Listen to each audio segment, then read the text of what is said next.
Download ShareChat. విడిచిపెట్టేమన్నాడు కదా, ఏ పరుగైతే విడిచిపెట్టేమన్నారో ఈ రూతం వెళ్ళి ఆ పరుగులో ఆ శ్రేణిలో పరుగు ఏరుకుంటుందంట. దేవుని స్తోత్రం, హల్లెలూయా. మరి దేవుడు మేపుతున్నాడండి, ఎలా మేపుతాడండి? తన ప్రజలకు దేవుడు చెబుతాడు,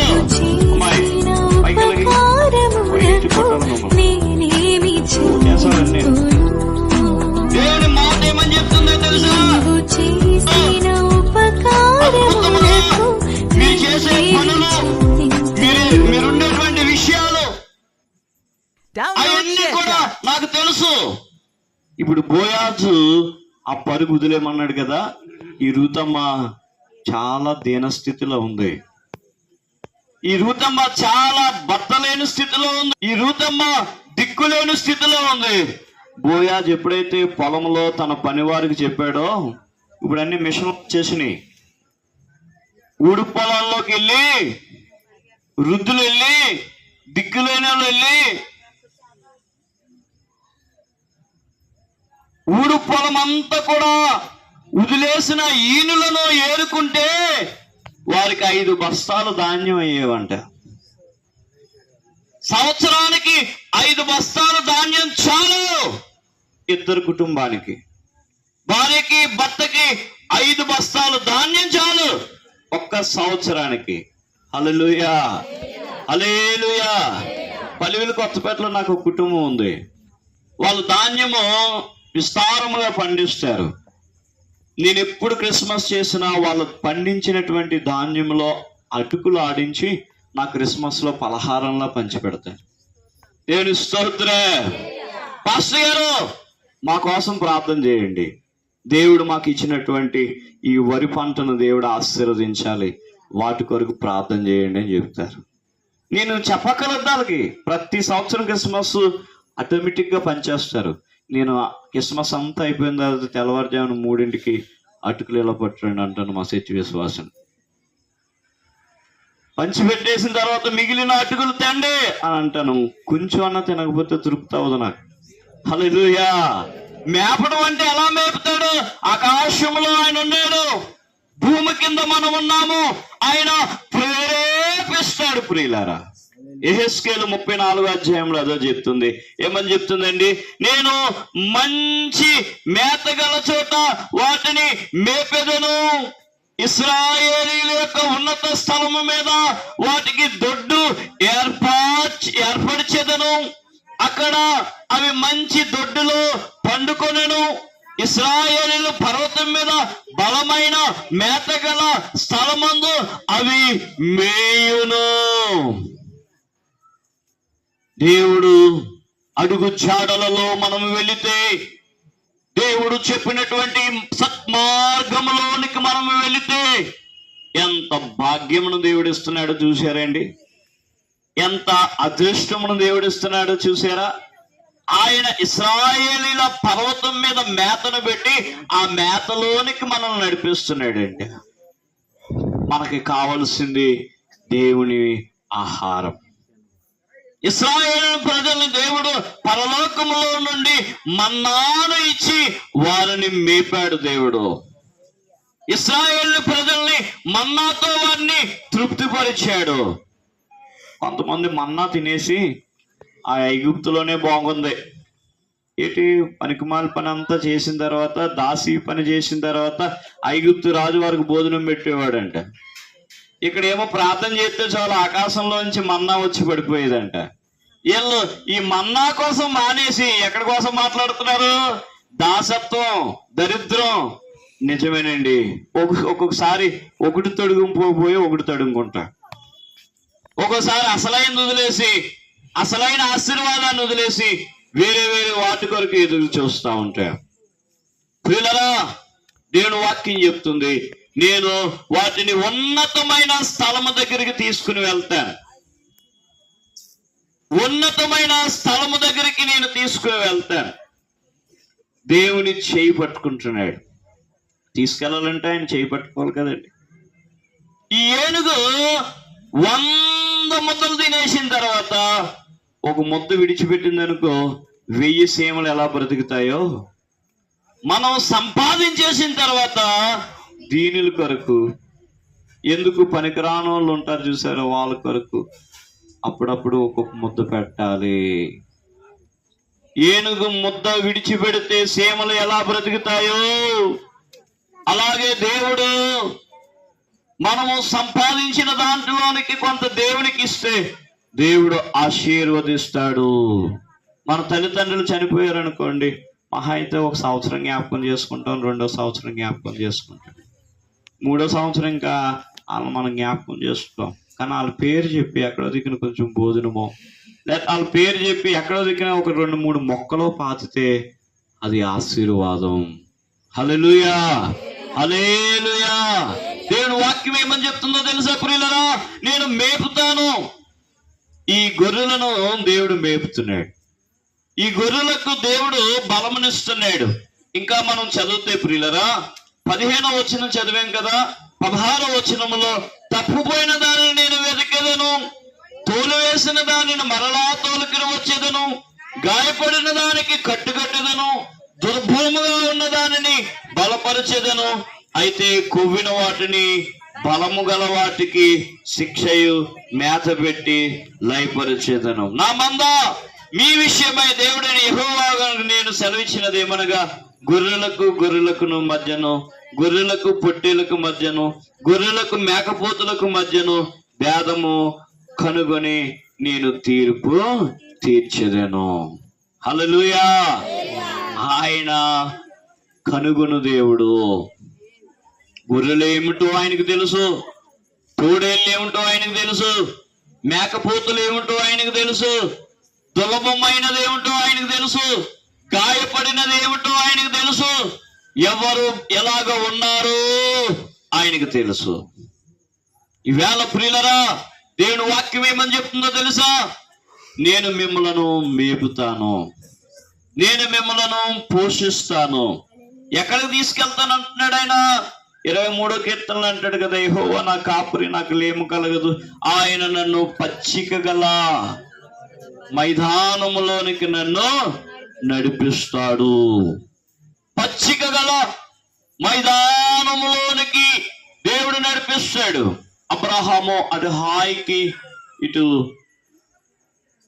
మధ్యలో గుడారం వేశాడంటే, మధ్యలో గుడారం వేసినప్పుడు దేవుడు అబ్రహాము గుడారమును అద్భుతముగా ఆశీర్వదించాడు.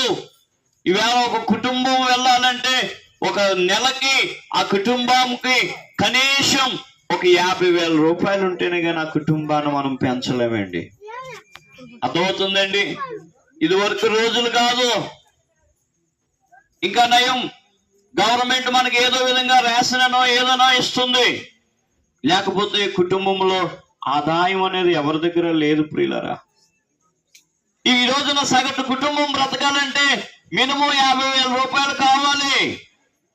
పెళ్ళైన వాళ్ళకి తెలుస్తుంది ఈ బాధలన్నీ, పెళ్లి కాని వాళ్ళకి తెలియదు. ఆ తండ్రి గారు తెచ్చిని తినేస్తామో లేకపోతే సంపాదించడమో ఏదో అక్కడితో ఉంటది. కానీ ఈ సంసార బాధ్యత అనేది ఎవరికి తెలుస్తుందంట? వివాహమైన అక్క చెల్లమ్మలకి, అన్నతమ్ములకి తెలుస్తుంది. ఈ కుటుంబమును మేపాలి, ఈ కుటుంబాన్ని పెంచాలి అని అంటే అది చిన్న విషయము కాదు. యేసుపాదము గారు మా నాన్నగారి దగ్గరికి వచ్చి, మీరు ఇంకా నీరసం అయిపోయారు కదండి, మీ పిల్లల్ని సేవకు అప్పగించేయండి, మీ పిల్లల్ని సేవకు అప్పగించండి అని అనేవాడు. మా ఇంటికి వచ్చినప్పుడల్లా కూడా మా నాన్నగారికి ఇదే చెప్పేవాడు. ఆయన ప్లానింగ్ లో ఆయనకుండి, దేవుని స్తోత్రం. ఆయన ఎప్పుడు ఎవరిని ఎలాగ దింపాలో ఆయనకు తెలుసు. ఎప్పుడు ఎవరిని ఏ రీతిగా వాడుకోవాలో, ఎలాగ సేవకి వారిని నడిపించాలో ఆయనకి తెలుసు. హల్లెలూయా, హల్లెలూయా. ఎంతో ప్రేమించేవారు సేవకుని కుటుంబం. అందరూ ప్రేమిస్తున్నారు, ఒకళ్ళేంటి. కానీ నేను చెప్పే మాట ఏమిటంటే, దేవుడు నిన్ను ఈ సంవత్సరమును ఆయన ఆశీర్వాదం ఇచ్చి నిన్ను మేపబోతున్నాడు. నీ గాయమును దేవుడు కట్టబోతున్నాడు. బలహీనమైనటువంటి నీకు తెలియదు నీ శరీరంలో గాయం ఎక్కడుందో. నీ శరీరంలో గాయం తెలుసుకోవాలంటే ఎక్కడికి వెళ్ళాలి? హాస్పిటల్కి వెళ్ళి స్కానింగ్లో, ఎక్స్రేలు ఏవో తీసుకోవాలి. అని దేవునికి ఎక్స్రేలు స్కానింగ్లు అక్కర్లేదు. దేవుడే మనకి ఆధారం. ఆయన చెప్పేస్తాడు, ఈ విధమైన బాధతో నీవు ఉన్నావని చెప్పేస్తాడు. ఏదైనా సమస్య వస్తుందంటే నాకు తెల్లవారుజామునే దేవుడు నాకు తన దర్శనం ద్వారా చెప్పేస్తాడు. వెంటనే అలర్ట్ అయిపోతాను. ఒక్కొక్కసారి దాని అర్థం తెలియలేదనుకోండి, 1-2 రోజుల్లో దాని అర్థం జరుగుతున్న సిచ్యువేషన్ బట్టి నాకు అర్థమైపోతుంది. దేవుని ఆత్మతో నడుస్తున్నామండి, దేవుని మాటతో నడుస్తున్నామండి. గొర్రెలను మేపటం చిన్న విషయము కాదు, కుటుంబాన్ని పెంచటం చిన్న విషయము కాదు. దేవుడు వారికి ఇచ్చినటువంటి ఎంతమంది అండి సంతానం? మీరు 2 మగపిల్లలు ఎంతమంది? ఆడపిల్లలు ఎంతమంది? కూర్చోండి, పర్లేదు కూర్చోండి. 4 ఆడపిల్లలు, 2 మగపిల్లలు. దేవుని స్తోత్రే. 6 సంతానం, 4 ఆడపిల్లలు, 4 daughters, 2 sons. ఇంత సంతానమును అభివృద్ధి చేయాలంటే ఆయన వల్ల అవుతుందండి. ఇంత సంతానమును మేపాలంటే ఆయన వల్ల అవుతుందండి. దేవుణ్ణి నమ్ముకున్నాడు, యేసయ్యను తన సొంత రక్షకునిగా అంగీకరించాడు, యేసు బాటలో నడిచాడు, యేసుతో నడిచాడు, యేసయ్య మాటలు విన్నాడు. ఆయన అంటున్నాడు, నేను నిన్ను పెంచుతా. నీకు గాయమైందా? ఎన్నో పర్యాయాలు ఆయనకి గాయమైంది, ఎన్నో పర్యాయాలు ఆయన బక్క చిక్కిపోయాడు, ఎన్నో పర్యాయాలు బలహీనమైపోయాడు. తన భార్య ఇప్పటికీ ఆమె బలహీనంగానే ఉంటుంది. మీ తల్లిదండ్రులను జాగ్రత్తగా చూసుకోండి, మీ అత్తమామలను జాగ్రత్తగా చూసుకోండి. అప్పుడే మొదలైపోయింది దేవుని ఉగ్రత. సైనావుడు మళ్ళీ ఏదో చేసేసాడు. సైనా దేశంలో వ్యోమానంలో అందరూ కూడా హాస్పిటల్ బాట పడుతున్నారు. చిన్నపిల్లలందరూ హాస్పిటల్కి వెళ్ళిపోతున్నారు. శ్వాసకోశ వ్యాధులు, రొంప, దగ్గు. అప్పుడే మాస్కులు మొదలైపోయినాయి మన ఊర్లో కూడా. దేవుని ఉగ్రత రాబోతుందండి, దేవుని పనులు జరగబోతున్నాయి. మరలా మనం బహు జాగ్రత్త కలిగి ఉండాలి. అందుకనే దేవుని వాక్యం ఏమని చెప్తుందో తెలుసా? మీరు నా గొర్రెలు నా స్వరమును వింటాయి. 6 పిల్లల్ని ఆయన పెంచి పెద్ద చేయాలంటే ఎంత కష్టపడి ఉంటాడు చూడండి. దేవుడు అంటున్నాడు, ఇశ్రాయేలీయుల పర్వతం మీదకి నేను మిమ్మల్ని తీసుకుని వెళ్ళి అక్కడ మంచి మేత పెట్టి, మీలో ఎవరైతే గాయపడ్డారో, మీలో ఎవరైతే దెబ్బతిన్నారో, మీలో ఎవరైతే బక్కచిక్కిపోయారో, మీలో ఎవరైతే లోన్లీనెస్ ఉన్నారో మిమ్మల్ని నేను బలపరుస్తానని దేవుడు చెప్తున్నాడు. అలాగే ఈ 6 పిల్లల్ని బలహీనమైనప్పుడు, ఇబ్బందులు ఉన్నప్పుడు, ఇప్పుడు వీళ్ళ 6 వీళ్ళ ఇంట్లోనే ఒక 100 మంది ఉంటారేమో, ఒక 50 మంది. ఏమండి, 4 పిల్లలకి పిల్లల్ని అందరినీ పోగేస్తే మీ ఇంట్లో ఒక 50 మంది ఉంటారు. దేవుని స్తోత్రం, హల్లెలూయా. 6 సంతానం, భార్య భర్త, 8 మంది. 8 మందిగా ఉన్న వీరు, 8 మందిగా ఉన్నటువంటి వీరు ఆశీర్వదించాడు దేవుడు. వీరందరూ ఒకసారి ఎక్కడైనా కలిశారంటే 50 మంది తక్కువ ఉండరు. ఇంకా వీళ్ళ కుటుంబమే 30 నుంచి 50 మంది ఉంటారు. కోడళ్ళకి ఇచ్చిన సంతానం, అల్లుళ్ళకి ఇచ్చిన సంతానం, వీళ్ళందరినీ చూసుకోండి.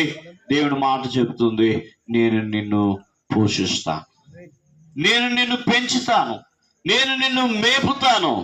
ఎలాగా? ఏసన్న పొలమురా, ఏపిగా పెరిగింది చూడరా.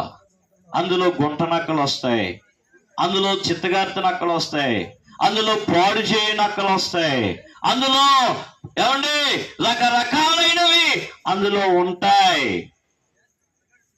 ఎందుకంటే సుఖ సౌఖ్యాలతో వెళ్ళిపోతున్నాం కదా, ఆయన ఆరోగ్యాలతో వెళ్ళిపోతున్నాం కదా. ఒక పాట ఉందండి, ఏసన్న పొలమురా, బాగుగా పెరిగింది చూడరా. నేనేమి వేరే వేరే విషయాల్లోకి వెళ్తా, దైవికమైన మాటల్లోనే వెళ్తున్నా. మనము చక్కగా ఉన్నాము అని అంటే చాలా విషయాలు అందులో కనబడతాయి. మనము చక్కగా ఉన్నాము అని అంటే చాలా విషయాలు అందులో జరుగుతాయి. అయితే దేవుని చిత్తం ఉండాలి, దేవుని ప్రార్థన ఉండాలి.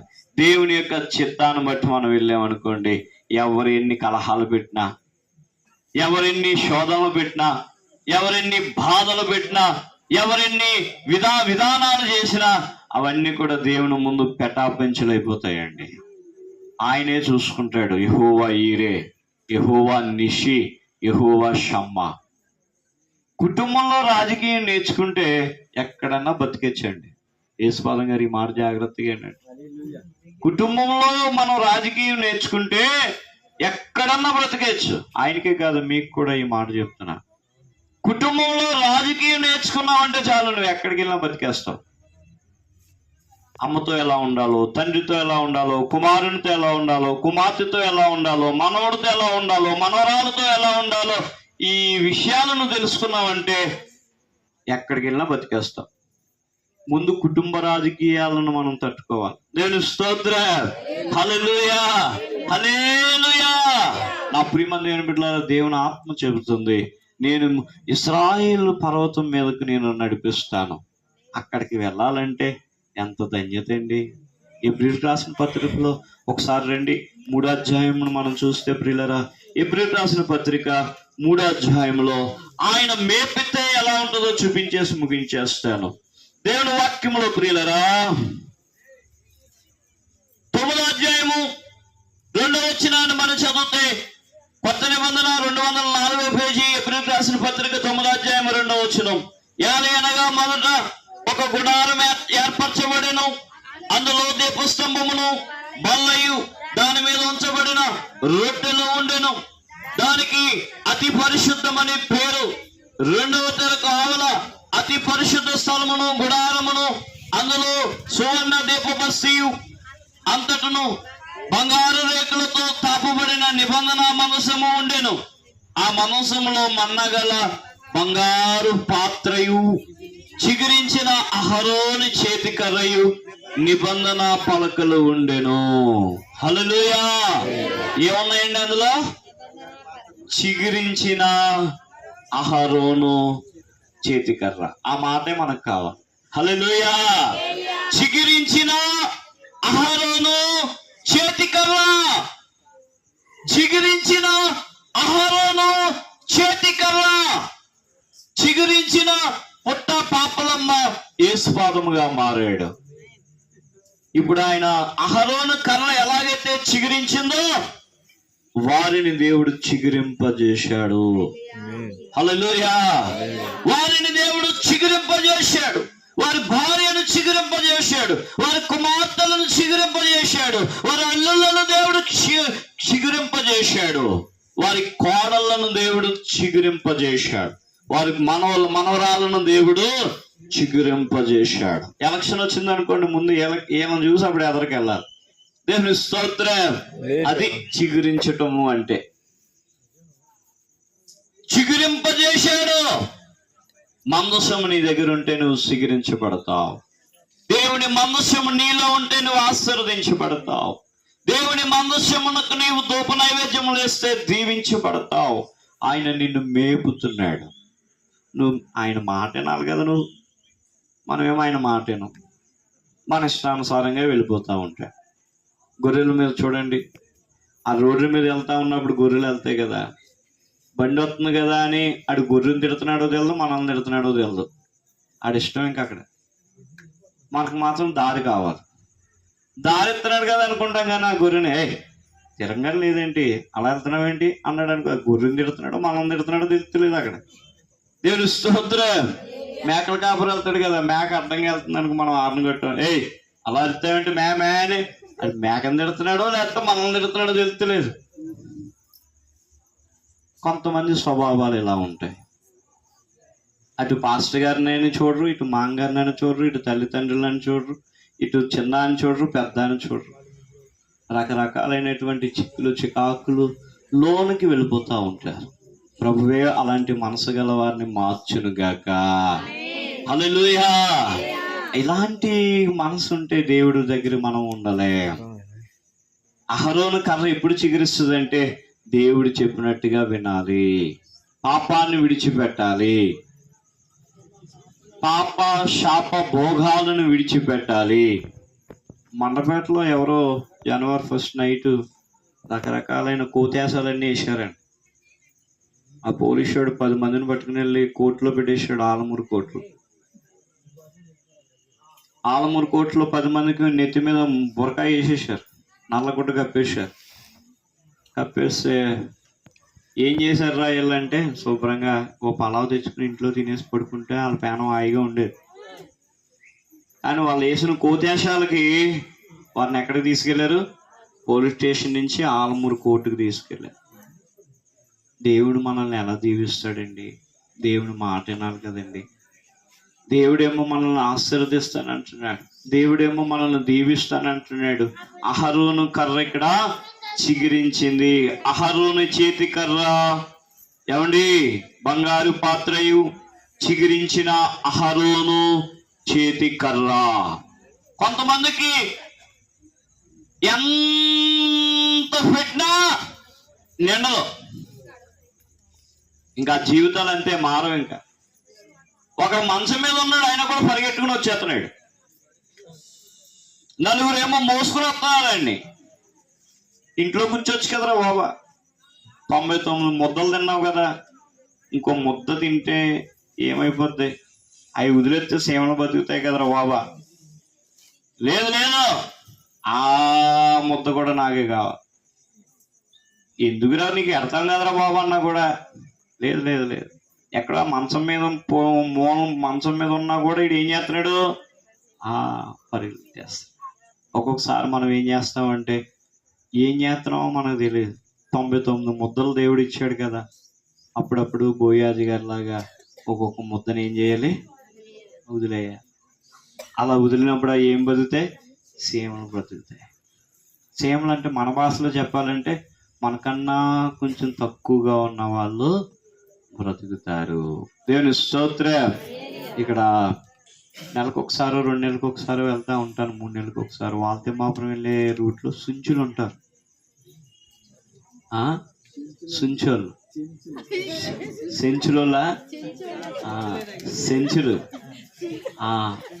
సుంచులా సెంచులా, నిద్రపోయింది పోలే. దేవుని స్తోత్రం. కలకల్లా ఆడేస్తున్నాయి మొఖాలు. ఈ సెంచుల దగ్గరికి వెళ్తానండి, నెలకు ఒకసారి, 2 నెలలకు ఒకసారి వెళ్తే వాళ్ళ దగ్గరికి మెడిసిన్ పట్టుకెళ్తాను, ఆహారం పట్టుకెళ్తాను. చాలా వాళ్ళని ఎంత మారుద్దామన్నా కూడా అలాగే ఉంటున్నారు.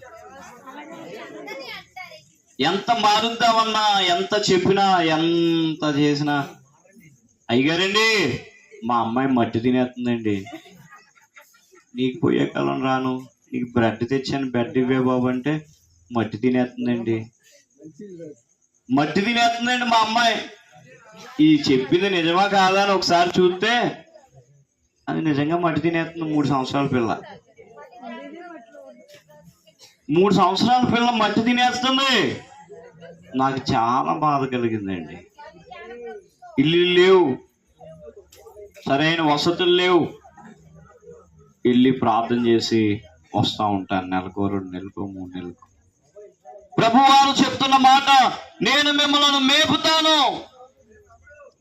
మీ అహరోను చేతి కర్ర చిగురించినట్లుగా నేను మిమ్మల్ని చిగురింపజేస్తాను.